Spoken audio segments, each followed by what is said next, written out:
Hey, what's going on, Blazer fans? It's Tori, and in this video, I'm going to be talking about Summer League. Now, I know Summer League ended a while ago, but I still wanted to get out a video talking about if we learned anything from Summer League. But before we jump into this video, Blazers Uprise has a new sponsor, and that is Honey. What Honey is a browser extension that you can add to Google Chrome, and what it will do for you is any online purchase that you try and make, it will automatically search the internet for discount codes to apply to that purchase. It actually works on quite a large number of purchases. It'll automatically add that discount code to your purchase and you'll end up saving money. Now that sounds like a great deal, right? That sounds like the type of application that you have to pay money for, but you don't. Honey is a free extension that you add to your browser. Even if you don't end up making an online purchase with it, it's still a nice tool to have in case you do. So there is a link in the description below that'll take you to the page where you can set that up. Now that link is an affiliate link for me, so if you use it, set up Honey, and then make a purchase, it also helps me out. So you'll end up saving some money, I'll end up getting a little bit of money, and that sounds like a win-win in my book. And then the last part of this intro, gotta give a shout out to my guy Roman, who is editing this video for me. A while ago I asked for editors, now I'll finally have some editors helping me out with some of these videos so I'm able to get you guys more content. You can leave Roman a tip by accessing his tip jar, which is also linked in the description below. I'm compensating my editors just by letting them set up tip jars and social media links if they want to. So if you guys want more content uploaded to this channel, make sure to show a little bit of love to the people that are helping me out editing these videos. So with all that being said, let's jump into the Summer League breakdown. And with this video title, I asked, have we learned anything from Summer League? And honestly, I don't think we learned a whole lot.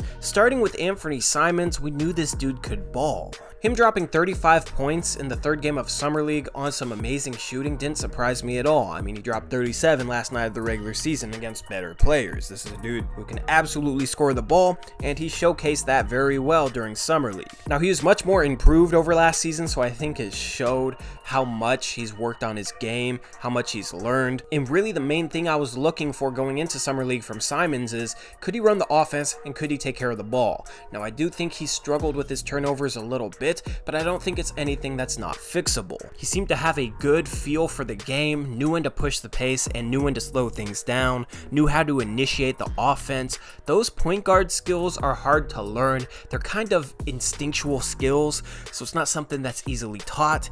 He was pretty good in those areas. Now, he did have a lot of turnover because I think he struggled a bit with his ball handling. I think he's a little too high and loose with his dribble. He needs to get that tighter, but that's something he can easily improve on. And then I also noticed here and there, he would get bumped while he tried to gather the ball off the dribble and he just lose the ball. I think that's just due to him not being quite strong enough to consistently gather while taking some contact. He'll spend some time in the weight room this summer, and I think next season he'll be strong enough to be able to take those bumps and still be able to gather the ball and finish. Now, in terms of some of the finishes he had where he was getting contact after he gathered the ball, he was finishing through contact. He had a couple and one lands where he absorbed contact, stayed strong with the ball, stayed on balance, and finished the play. So the only area where I saw the contact bothering him was when he was simply trying to pick up the ball off the dribble, but his turnovers don't have me worried whatsoever. It's honestly the best kind of turnovers to see out of him, stuff that's kind of skill related, stuff to do with ball handling and gathering the ball. I think he has the instincts in order to play the point guard position at the NBA level, and I also think he has the athleticism to do so as well. So I'm completely fine going into next season with Anthony Simons as our backup point guard.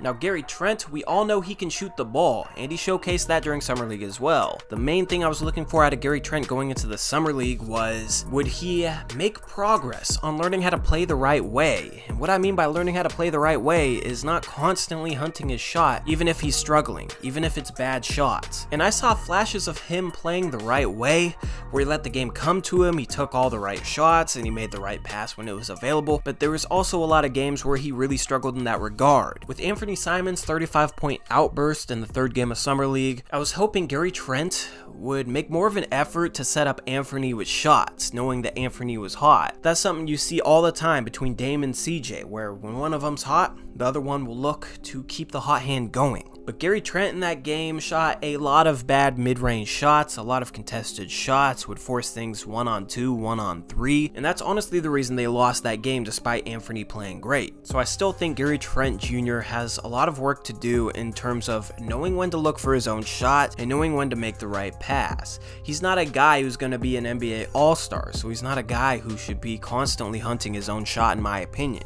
So he needs to learn how to do a better job of playing off talented players, and that's what he's going to need to do in order to end up being a rotation player in the NBA. Now, Nasir Little was disappointing for a lot of Blazer fans, but what you have to remember is Summer League is built for guards that can score the ball and bigs that can dominate down low.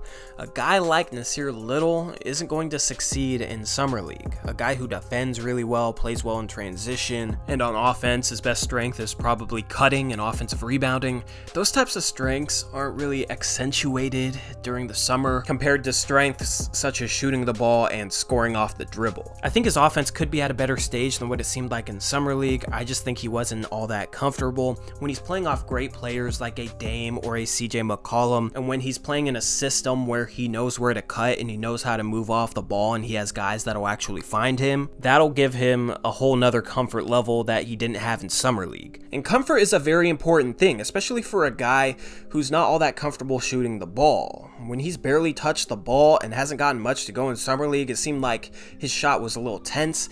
It seemed like he was a little bit uncomfortable shooting. I think in an offensive system where he has more comfort, where he's playing next to players that give him confidence, that feed him when he's open, I think he'll have more confidence shooting the ball and might see better results because of it. Nick Batum had an awful Summer League his rookie season, and Batum was kind of the same type of player as Nasir Little coming into the NBA, where he was a defensive guy who was an okay shooter but didn't really do much else with the ball. And of course, Nick Batum turned that struggle in Summer League into rotation minutes his rookie year. Now, I don't think Nasir Little will be in the rotation his rookie season, but I'm not worried about his Summer League performance. Jalen Horde is the last guy we're going to talk about, and he actually impressed me. Now, he's French like Batum, and the way he plays kind of reminds me of Batum as a guy that can do a little bit of everything and plays very smooth and fluidly. I was impressed with his ability to handle the ball a little bit. He also seemed to have a good shooting form, a repeatable stroke, and a type of shooting form that I think will lead into him being a solid NBA three-point shooter. He also finished well inside, ran the floor hard. He was very efficient during his Summer League stint, and for a guy on a two-way contract, he impressed me. Depending on how we fill out our roster, I think it's definitely possible that Jalen Horde is on a real NBA contract next season as maybe the 15th guy. Anyway, Blazer fans, let me know what you thought of Summer League. What did you think about the players I mentioned? Was there anybody that impressed you that I didn't mention in this video? Let me know down in the comment section below. Once again, Roman's tip jar is in the description below. Show my editors some love. And now that this video is done, you can finally go install Honey. That link, as I said, is down there in the description as well. So thank you all for watching. I'm out of here. This has been Tori. Hope you have a great week ahead. Peace out. Go Blazers.